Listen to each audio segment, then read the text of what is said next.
Alrighty, happy Thursday. So today we are going a step farther into our systems of linear equations. This is lesson 13 of unit 4. Okay, so hopefully you did your bell work. So you had to figure out which one was the correct equation.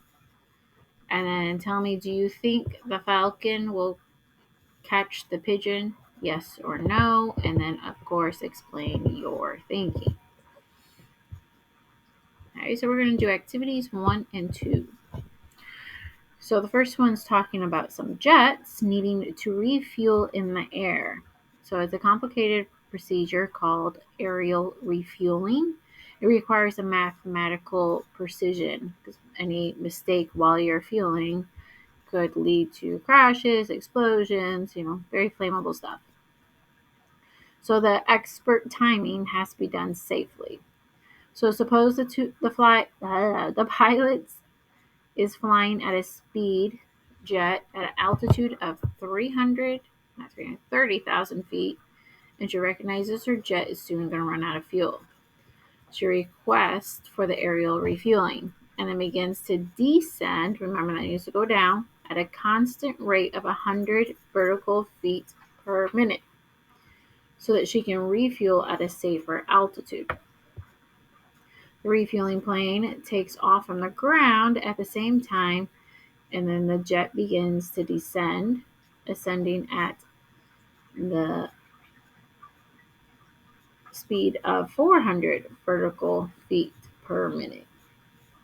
The refueling plane begins refueling the jet plane, then the two planes reach the same altitude. So we need to find out which point will the refueling plane will position itself below the jet and connect the fuel tanks. Okay, so that's the situation we're working with to come up with this part. So they have the story over here, so you don't have to keep going back from slide to slide. We need to come up with two equations. Remember, you have your y-intercept, you have your slope that represent the situation of, and then our variables are just going to stay x and y. So let's start with the first one here. So when they talk about that one, we have, oops, sorry, I was trying to bring it up on my other screen here. Well, starting with the jet.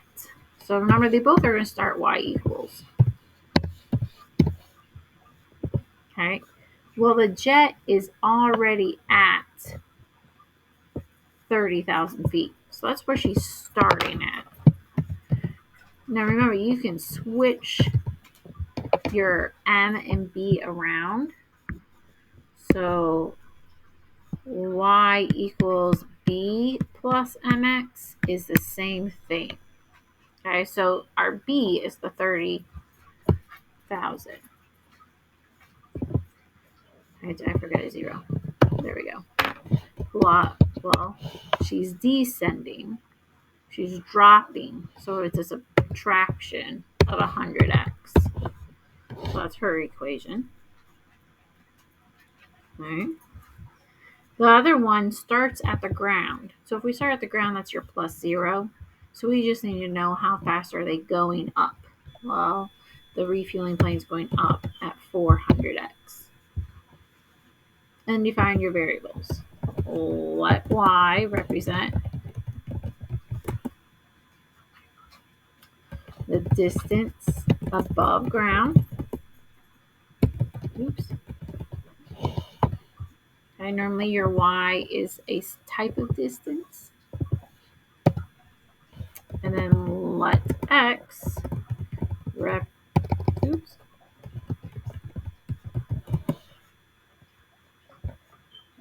is going to represent our time in minutes.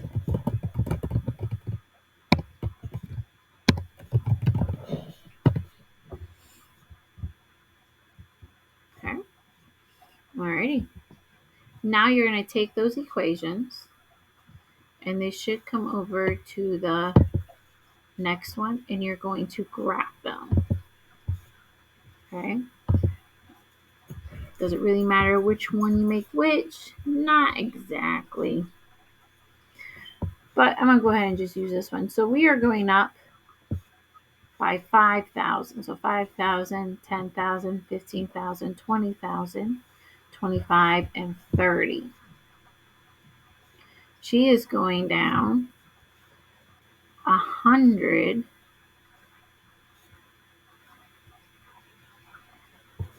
Okay. So her next point at 50 minutes is going to be at,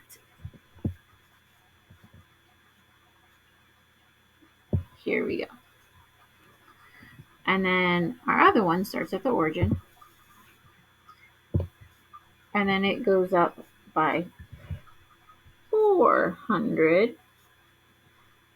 So at the 50-minute mark, 50 times 400 is our 20. Drag the points. All right, so that is your system of equations. Those are your two linear equations. And then we're going to come back and we're going to analyze what does this point right here mean and what is it roughly, though it does not quite look like the line I have on my other one. So it should be about at the 60. That's where sometimes if you don't have them exactly, yeah, that's my that's slightly better. Alrighty. This is going to have to do. I'll try to keep it as precise. So that one's at 100. Well, maybe that one. We can make this one more like right up here. Sometimes this takes a little bit of movement. And then at 100. Well, they're still about the same. Might be I'm just not zoomed in correctly at the right level.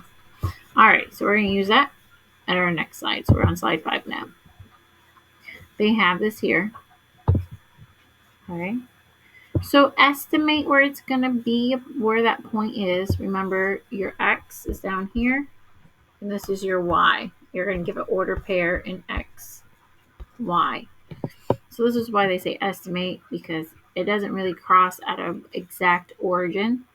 Obviously, I'm really close to the 60. So I would probably put like 58. It's close there. And then we're almost at the 25,000. So let's just go ahead and put 24,000. 1,000 smaller. You could check. And it's going to put like, I believe the point there. All right. And then what do the coordinates represent? So remember we talked about yesterday in our notes how to represent.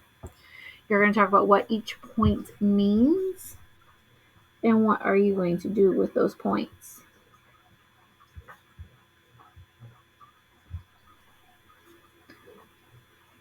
Okay. So our x's are time. So at 58 minutes, because that's the amount of time, the planes, so we got two planes, are going to be at the same altitude.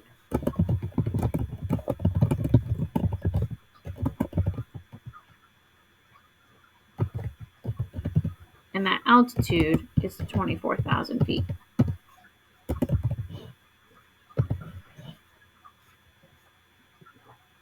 Alright, so that's when they'll meet up and they'll connect the hose and get fueled up.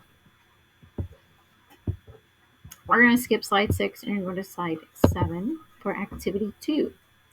We have different scenarios. We need to find our variables for each scenario. Okay.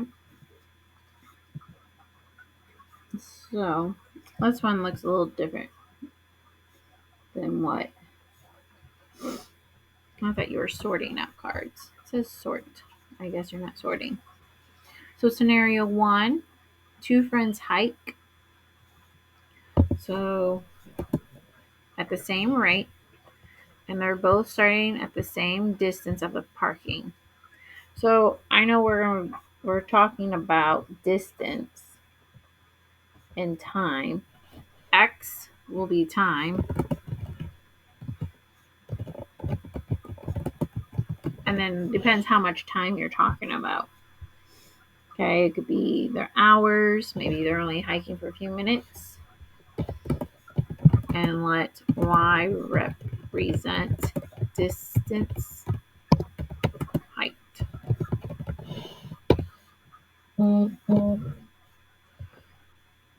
Okay, now we got some wooden boards. Okay, we got two different sizes combined with a length of 5 feet, and shorter boards are each 6 inch in length, and the longer boards are each 1 foot in length. Okay, so X would be the number of boards. How many boards are we using? And then Y represents the length. Oh, wait. The number of long boards. There we go. And represents the short boards. That's what we're comparing. They're already telling us how much the lengths are. Scenario 3. Inflatable pool area holds 10 gallons. And then we are, of course, filling it at a rate of 5 gallons of water per minute. And then a leak in the pool causes it to lose 1 gallon of water per minute. Okay, so we're putting water in. So that will be our X. X being minutes spent filling.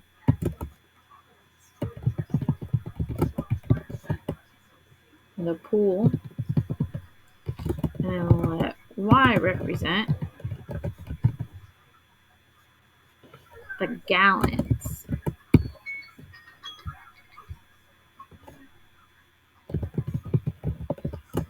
of water in the pool. Okay, this is something you'll be asked to do on the test. This is something that's always asked on iLearn to do. So it helps. Remember, X is always your independent. Y is your dependent. Okay, Y can't happen unless X happens. Okay, scenario 4. We got necklaces. Okay. And then coins. So Claire compares the number of nickels that her and Bard each have, and she determines she has 6 more than 1/2 of nickels as Bard. Alright, so let X represent the number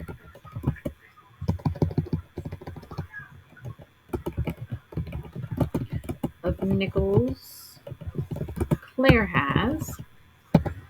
Oops. And then let Y represent the number. Oops. Well, they're not really talking about how much time they're spending. Number of nickels Bard has.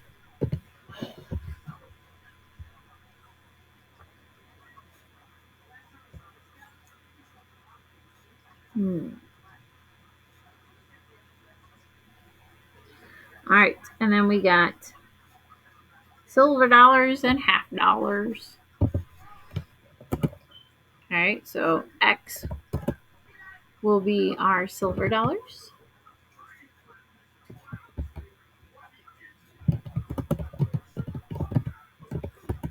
And Y represents are half dollars, or the half, just half dollars.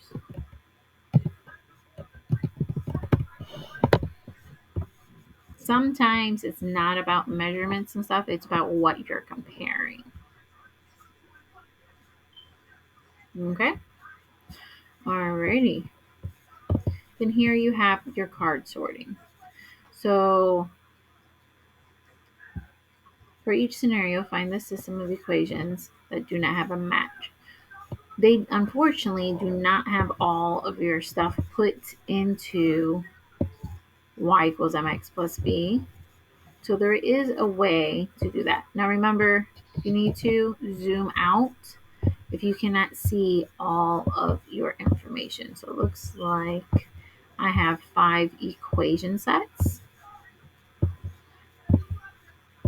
So we're talking about the equations that to the word problems we just did. So 5, 1, 2, 3, 4, 5, and 1, 2, 3, 4, 5. Alrighty.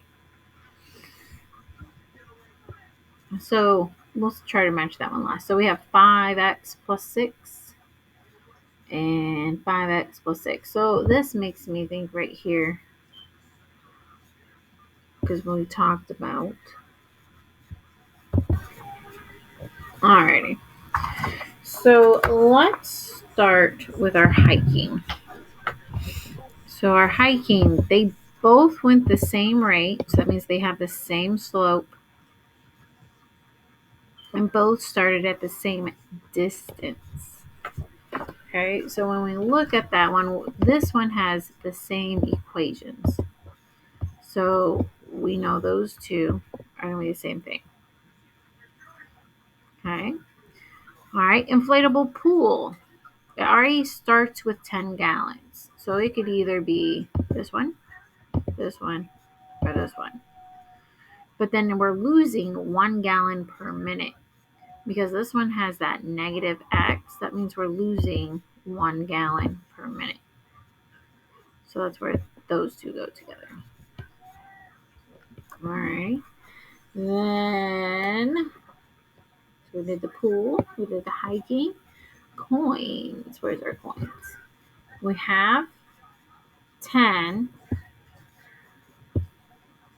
in total of 2 different coins. Then you have another set, and some have half dollars. So that makes me think of this one right here goes with it. There we go. All right, and then our boards. We have 10 wooden boards. So kind of like how this one was, we had x plus y equals 10. That kind of like sends a flag, ooh, that might be the one. Okay, and then we're talking about a half, and then because 6 inches is half of a foot. Right. They're thinking of it in feet. All right, and then this one, these actually don't go together. We're supposed to have some cards that don't have a match. These are the 2 that don't have a match. Okay, submit your work. All right, let's talk about homework practice. All right, you're going to do problems 1. Drag your dots. Remember, start with your y-axis. So this first one, we start at 2. And then my slope tells me I go up 1 over 1.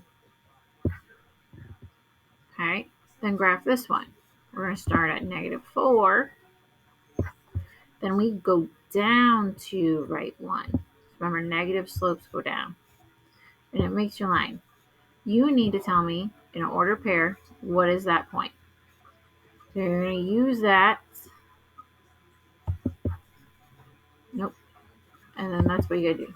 This one, number 2, you're coming up with the equation. Now, when it says infinitely many solutions, that means they have the same line. So you're basically just coming up with your y equals mx plus b here. So y equals mx plus b. Oops. Horrible plus. So this is a good point to know, and then use this point to find your slope. Okay. Obviously, this is going to be a negative slope. Then you're going to do number 18. You need to write a second equation, but you need to make sure that this point crosses here. But they're parallel because they have no solution. So you need to come up with a parallel line in your y equals mx plus b. So you should have the same slope as what you did in number 17, but your b is different. And then slide 19. Write a second equation for the system that passes through the point. So there's your y-axis, your y-intercept, your b. And then also that goes through this point here. So you got to find your slope. This means they'll have one solution because they're going to cross at one point. You're going to skip problem 3 and 4 and go to problem 5. Graph these two. Now notice this one is not in y equals mx plus b form. Okay, so to put it, we would subtract x from both sides, and then y equals a negative x plus 10. So b equals 10. That's where you start. And m equals a negative 1. And that's how you move. All right, once you're done, make sure you have all your work submitted. Have a great day.